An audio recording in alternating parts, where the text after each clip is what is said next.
दोस्तों, क्या आप जानते हैं विश्व के जितने भी बड़े आविष्कार पिछले 400-500 वर्षों में पश्चिम के देशों में हुए हैं, वो हमारे पूर्वजों ने हजारों साल पहले ही खोज लिए थे।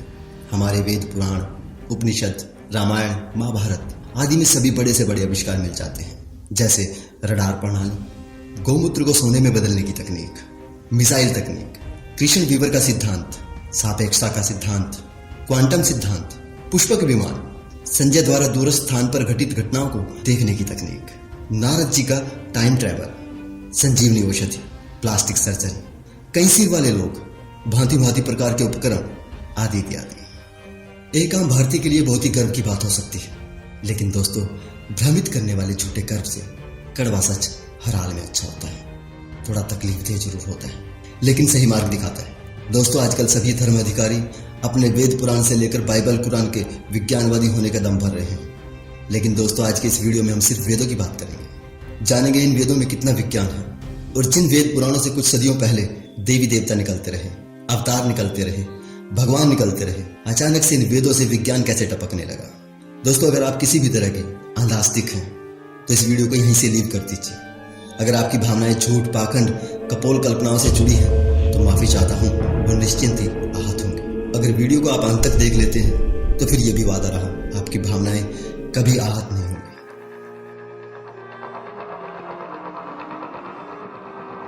दोस्तों, झूठ का व्यापार कहीं ना कहीं थोड़े से सत्य से शुरू होता है। इसमें कोई दो राय नहीं कि हमारे इतिहास में हमारी कई महानताएं रही हैं। उन महानताओं को कुछ लोगों ने अपने राजाओं, ऋषियों के नाम से प्रचारित किया, परंतु सच और झूठ के अंतर को हम आस्था और श्रद्धा का चश्मा पहनकर नहीं पहचान सकते। उसके लिए जरूरी है निष्पक्ष और तार्किक बुद्धि के साथ विश्लेषण करने की। लेकिन धर्म के धंधेबाज पहले आस्था की अफीम चढ़ाते हैं, फिर अपनी कपोल कल्पनाओं से भरी किताबों में कभी भगवान कभी विज्ञान बताते हैं, और उस आस्था की अफीम के नशे में अंधा हुआ आदमी इनकी इन कहानियों पर वाहवाही करता हुआ सच्चाई से कोसों दूर निकल जाता है। ये धर्म के धंधेबाज हर चीज का, हर बात का धर्म की किताबों में घाल-मेल कर अपने प्रोपेगेंडे चलाते हैं। प्राचीन भारत में हमारी कई उपलब्धियां हो सकती है। मेसोपोटामिया से पहले की सभ्यता, हड़प्पा सभ्यता हमें हैरान करती है। कैसे उस समय के लोग इतने उन्नत रहे थे, जिसके बिना गणित अधूरा है, यानी कि जीरो विश्व को हमने ही दिया है। हमें यह भी नहीं भूलना चाहिए विश्व की पहली यूनिवर्सिटी भारत में थी। लेकिन हमें यह भी नहीं भूलना चाहिए, जब किसी विदेशी वैज्ञानिक से पूछा जाता है भारत का विश्व को विज्ञान में क्या योगदान है, और वो दो अर्थ वाले लहजे में कहते हैं जीरो। दोस्तों, ऋग्वेद हो या अन्य वेद, आस्था के अधीन इन्हें सबसे प्राचीन और ईश्वर रचित ग्रंथ कह दिया जाता है, और यह भी कह दिया जाता है इसमें जो लिखा है वही अंतिम सत्य है। सिंधु घाटी सभ्यता विश्व की सबसे उन्नत और प्राचीन सभ्यता मानी जाती है। इस सभ्यता की खुदाई में कहीं तक भी वेदों की भाषा संस्कृत के कोई निशान नहीं मिलते, बल्कि इस सभ्यता की लिपि को भी अभी तक पढ़ा नहीं जा सका। उसके बाद की सभ्यताओं के जितने भी प्राचीन शिलालेख मिले हैं उनमें संस्कृत नहीं मिलती, वो पाली भाषा की ब्राह्मी लिपि में लिखे मिलते हैं। दोस्तों, इन ग्रंथों और इनकी भाषा यानी कि संस्कृत के सबसे प्राचीन होने की बात तो सबसे प्राचीन सभ्यताओं की खुदाई से मिले अवशेषों से बिल्कुल झूठ साबित हो जाती है। संस्कृत भाषा भारतीय नहीं थी, वो बाहर से आई थी, बहुत बाद में आई थी। अब रही बात इनमें लिखे अंतिम सत्य की, तो उसे भी देख लेते हैं। इन वेदों में लिखा है कि पृथ्वी खड़ी है, सूर्य रथ पर सवार होकर घूमता है, सूर्य ग्रहण के समय सूर्य को सौभानु नामक असुर आ दबोचता है, और अत्रि व अत्रि पुत्र उसे असुर से मुक्त करते हैं।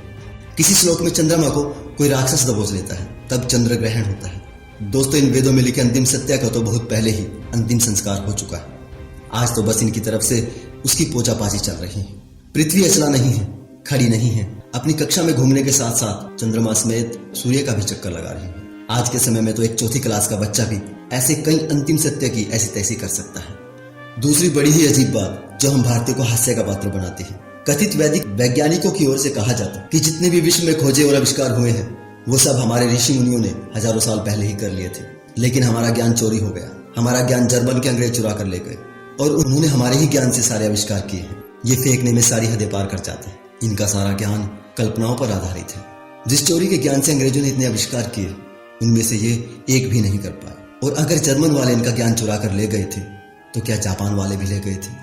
पूरे विश्व ने इनके ज्ञान को चुरा चुरा कर आविष्कार किए, लेकिन ये लोग नहीं कर पाए। यहाँ ये ज्ञान की चोरी हो जाने की बात कहने वाले अपने पूर्वजों को खुद ही मूर्ख सिद्ध कर रहे हैं।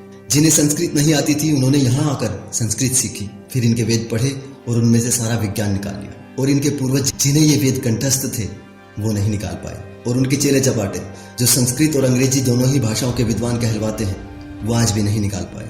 इन वेदों ग्रंथों में सिर्फ गपोलों की भरमार है। एक जिज्ञासु इंसान इनके पास जाके अपनी प्यास नहीं बुझा सकता। स्वामी विवेकानंद जी का कहना है, वेदों के ऋषि भौतिक विज्ञान में बिल्कुल कोरे हैं। वे गलत पुस्तक पढ़ते हैं, वे अपने अंदर की पुस्तक पढ़ते हैं। अगर मैं वेदों को पढ़ने लगा तो इन्हें ये कहते देर नहीं लगेगी, आप गलत मिलावटी ग्रंथ पढ़ रहे हैं। आप हमारे महापंडित जी के द्वारा रिफाइन किया गया शुद्ध ग्रंथ पढ़िए। अब इसकी गारंटी कौन लेगा और कैसे लेगा कि इनके महापंडित जी ने अपने स्वार्थ में कोई मिलावट नहीं की होगी। वैसे ये बात झूठ भी नहीं है, इन वेदों का आधार ही मिलावट है।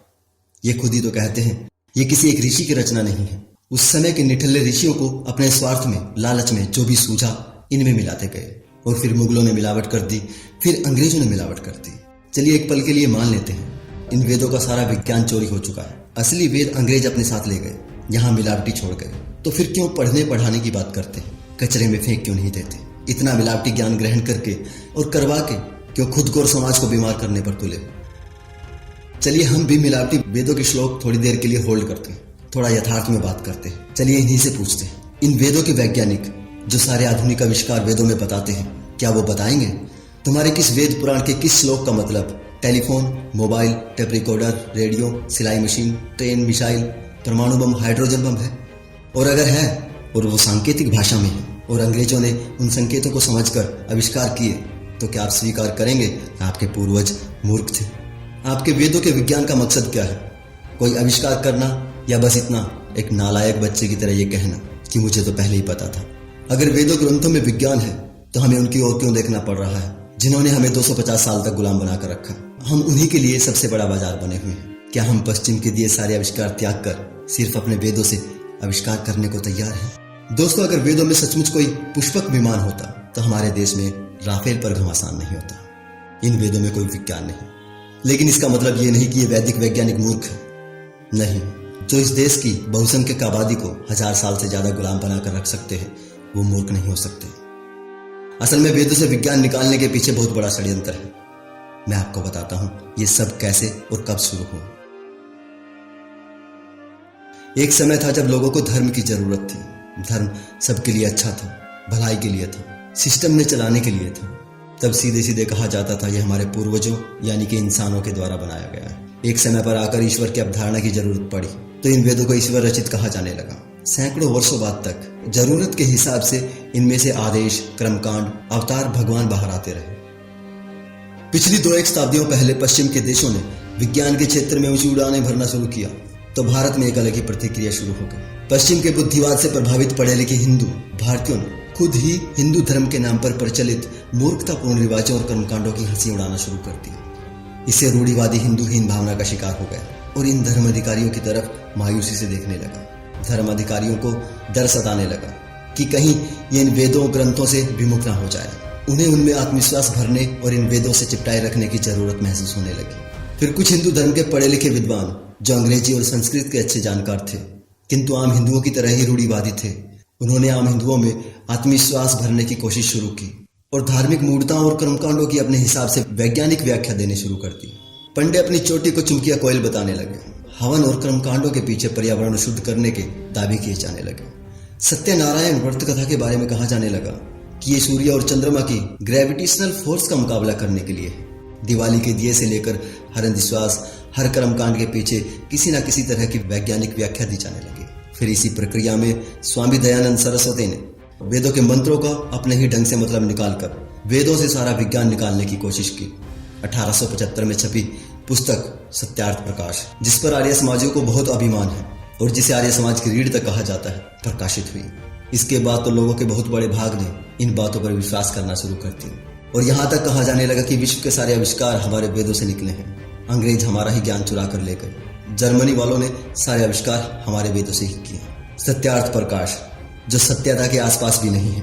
अगर आपके पास समय की कमी नहीं है तो आप इस पुस्तक को एक बार पढ़कर जरूर देख सकते हैं, परंतु मुझे लगता है कि आप कितना भी कोशिश करें पूरा नहीं पढ़ पाएंगे, क्योंकि इसमें बहुत से श्लोकों के अर्थों की अर्थी निकाली गई है और इसीलिए ही ये सत्यार्थ प्रकाश गैर आर्य समाजी हिंदुओं को भी हजम नहीं हो पाता, जिसकी भाषा, शैली और बेवजह के लंबे चौड़े अर्थ आपको हैरान कर देंगे। आप हैरान हो जाएंगे किसी विद्वान पंडित ने लिखी है या किसी कुंठित द्वेषी ने, परंतु आर्य समाजों के लिए ये सबसे महान ग्रंथ है।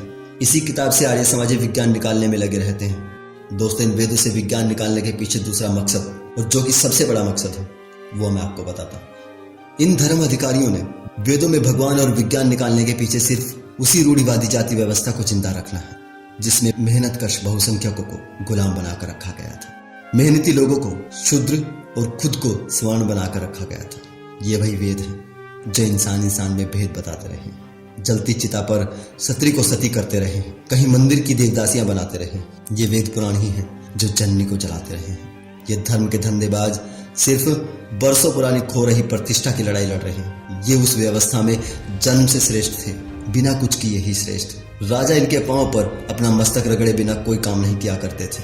ये उसी खो रही प्रतिष्ठा की लड़ाई लड़ रहे हैं। इन वेदों में विज्ञान होता तो निकलता। इन वेदों में मानवता के लिए सिर्फ विष, वर्ण व्यवस्था का विष, जातिवाद का विष, जो हर गरीब कमजोर को कुपित करता रहा है। देश जातिवाद के खिलाफ मानवता की ओर संविधान के साथ बमुश्किल अभी 1-2 कदम ही चला। ये बिल बिला उठे हैं। इनके विधान की संविधान ने नसबंदी कर दी है। ये तकलीफ में है। ये वही राज चाहते हैं। इन वेदों के साथ मनु का विधान जस्टिफाई करना चाहते हैं, जिसमें मुख से ब्राह्मण पैदा हुआ, भुजाओं से क्षत्रिय पैदा हुआ, पेट से वैश्य और पांव से शूद्र पैदा हुआ, जिसमें समस्त भारतीय नारी शूद्र घोषित की गई। ये सब वैसा ही चाहते हैं। लेकिन इन अकल के अंधों ने कभी सोचा नहीं था कि मुख से थोड़ा ऊपर मस्तिष्क भी होता है, बुद्धि भी होती है, जिससे बुद्ध पैदा होते हैं, ज्योतिबा फुले पैदा होते हैं, पेरियार पैदा होते हैं, अंबेडकर पैदा होते हैं और जोशीले भगत सिंह पैदा होते हैं, जो इनके ईश्वर और उनके भेजे ग्रंथों की बखियां उधेड़ कर रख देते हैं। उसी बुद्धि से तरकशील जन्म लेते हैं, जो उस ईश्वर और उसके योजना आयोग के सदस्यों की हालत खराब करके रख देते हैं। भारत अब तरकशील भारत बन रहा है, जिसमें इनकी हैसियत भी वही होगी जो एक आम भारतीय की होगी। समता, समानता, बंधुता, भाईचारा इन्हें हमेशा के लिए सत्ता विहीन कर देगा। यही वो मूल कारण है जो इन्हें सोने नहीं देता, बेचैन कर रहा है। इसलिए ही ये वो हर पैंतरा अपनाते हैं जिससे लोग इनके ग्रंथों से चिपके रहे, इन मुफ्तखोरों के लिए पैसा और प्रतिष्ठा जुटाते रहे। इनके पीछे लगा युवा वर्ग, मैं उसके लिए थोड़ी संवेदना रखता, क्योंकि ये वो भारतीय हैं जो वेदों पुराणों के अलावा भारत की भी चिंता करता है। किसी भी आर्य समाजी धर्मावलंबी को नीचा दिखाना मेरा मकसद नहीं। मेरा मकसद सिर्फ इतना है, कौन ज्यादा ताकतवर है, कौन विकट परिस्थिति में टिका रह सकता है। सर्वाइवल ऑफ फिटेस्ट प्रकृति का नियम है जो सभी पर लागू होता है, चाहे वो कोई जीव हो या इंसान या इंसानों का समूह, देश। इस नियम के हिसाब से जो सख्त जान है, जो ताकतवर है, जो टक्कर दे सकता है, वही टिकेगा। पूरे विश्व में विनाशकारी हथियारों की होड़ लगी है और इस रेस में ना चाहते हुए भी हमें दौड़ना होगा, क्योंकि हम एक देश है, और ऐसा देश जिस पर दुश्मनों की गंदी निगाह हर समय रहती है। और जिन लोगों के पीछे आप लोग लगे हैं, ये वही हैं जो वैदिक मंत्रों से दुश्मन को गिरा डालने के दावे करते हैं, जिसे ये सुनहरी वैदिक काल कहकर सपने दिखाते हैं। ये वेद ही हैं जिनकी वजह से हमारा देश बार बार गुलाम हुआ, बार बार लूटा है। 5000 सैनिकों को लेकर आया था गजनी और 50,000 हिंदुओं को मार गया था, मंदिरों को लूट कर ले गया था। इनके वैदिक मंत्रों से उस वक्त कोई दुश्मन अंधा नहीं हुआ, कोई आक्रांता भस्म नहीं हुआ, कोई लुटेरा घुटनों पर नहीं गिरा। कट कट गिरे तो मासूम भारतीयों के शीश, जिनको इन्होंने वेदों पुराणों मंत्रों की शक्ति ईश्वर वाणी के नाम पर बेवकूफ बना रखा था। तब उन्हें बचाने इन वेदों से ना विज्ञान निकला था, न भगवान निकला था। वैदिक मंत्रों की शक्ति वाली स्तुति गप ने न तब कोई काम किया था, न आज ही करती है। इन शास्त्रों से अब तक कोई शस्त्र बाहर नहीं निकला जो सीमा पार के घुसपैठियों को मार सके, बल्कि जो शस्त्र निकला वो अपने ही गरीब और नासमझ लोगों की मानसिकता को कुंद करता रहा है। हजारों वर्षों तक वर्ण व्यवस्था के नाम पर, जातियों के नाम पर भारतीय को भारतीय से जुदा करता रहा है और आज भी कर रहा है। इन वेदों में साफ साफ लिखा है, अगर हवन के लिए रुपया पैसा कम पड़े तो शूद्र को लूट लो, उसे संपत्ति रखने का कोई अधिकार नहीं। अगर स्वर्णों के समक्ष कोई शूद्र सैया पर बैठे तो राजा को आदेश है उसे कठोर दंड दे, उसके नितंब काट दिए जाए। अगर कोई शूद्र वेद पाठ करे या सुने, उसके कानों में पिघला हुआ लाख डाल दिया जाए। ये है विधान इनका, जिसे ये ईश्वर रचित कहते हैं। सोचिए, अगर ये ईश्वर रचित है तो वो ईश्वर कितना नीच है। क्या ऐसे ग्रंथों को धरती पर भेजने वाला वो ईश्वर पूजा का पात्र हो सकता है? ये सवाल अपने आप से पूछिए। ये वेद पुराण ग्रंथ किसी ईश्वर ने नहीं लिखे, ये वैदिक वैज्ञानिक खुद जानते हैं। इन वेदों में कोई भगवान नहीं, कोई विज्ञान नहीं। अगर वेदों में कोई विज्ञान होता तो ये कब का निकाल चुके होते। ये बहुत पुराना षड्यंत्र है जिसे सदियों पहले भगवान का नाम लेकर फैलाया गया था, अब विज्ञान का नाम लेकर फैलाने की कोशिश की जा रही है। हमारा देश भुखमरी, गरीबी और बेरोजगारी से जूझ रहा है। इन्हीं अनास्थाओं की वजह से इस देश का भूखा युवा उन्मादी बना दिया है इन्होंने। जिसे भारत का मुस्तकबिल होना चाहिए था, उसे ये खोखले गर्व के घोड़े पर बैठाकर धर्म का झंडा थमाकर किस काल में ले जाना चाहते हैं, पूछिए इनसे। विदेशी अपने आविष्कार कर रहे हैं, नई नई तकनीक ईजाद कर रहे हैं, हमें महंगे दामों पर बेच रहे हैं। हम सिर्फ बाजार बने हुए हैं, सिर्फ इन्हीं मूर्ताओं की वजह से।